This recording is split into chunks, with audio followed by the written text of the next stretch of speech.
ഇന്നത്തെ നമ്മുടെ വിഭവം നല്ല കട്ടിയുള്ള കുറുക്ക് കാളനാണ്. അതിനായി ഞാനിവിടെ ഒരു പച്ചക്കായ എടുത്തിട്ടുണ്ട്. ചേനയും ചേർക്കണം. ചേന എനിക്ക് കിട്ടിയില്ല.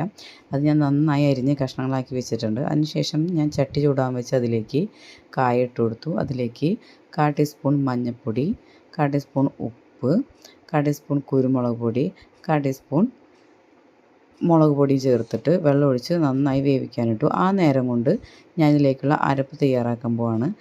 1/2 കപ്പ് നാളികേരം, 2 പച്ചമുളകും ചെറിയ ജീരകവും കുരുമുളകും ഇട്ട് നന്നായി അരച്ചെടുക്കണം. ഒരുപാട് വെള്ളം ചേർക്കണം, കുറച്ച് വെള്ളം ചേർത്ത് നല്ല ഫൈൻ പേസ്റ്റായിട്ട് അരച്ച് വെന്ത് വന്ന കായലേക്ക് ഞാനത് ചേർത്ത് നന്നായി മിക്സ് ചെയ്ത് അതിലേക്ക് എല്ലാം ചേർന്ന് ആ മസാലകളെല്ലാം ഈ നാളികേരത്തിലേക്ക് പറ്റുന്ന രീതിയിലേക്ക് വന്ന് നന്നായി തള വരാൻ വരെ വെയിറ്റ് ചെയ്തതിന് ശേഷം ഇത്തിരി കട്ടിയതിന് ശേഷം ഞാൻ നല്ല കട്ട തൈര് അതിലേക്ക് ചേർത്ത് അതിലെ കട്ടകളെല്ലാം നന്നായി ഇളക്കി അതിനോട് യോജിപ്പിച്ചെടുക്കുകയാണ്.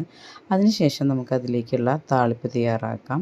ചട്ടി വെച്ച് കടുകിട്ട് വറ്റൽമുളകും വേപ്പിലയും ഇട്ട് താളിച്ചതിന് ശേഷം നമ്മൾ ഈ ഉണ്ടാക്കി വെച്ച കറിയിലേക്ക് ഒഴിച്ചാൽ നമുക്ക് നല്ല രീതിയിലുള്ള കുറുക്കുള്ള നല്ല കട്ടിയുള്ള കാളൻ തയ്യാറായി കിട്ടും.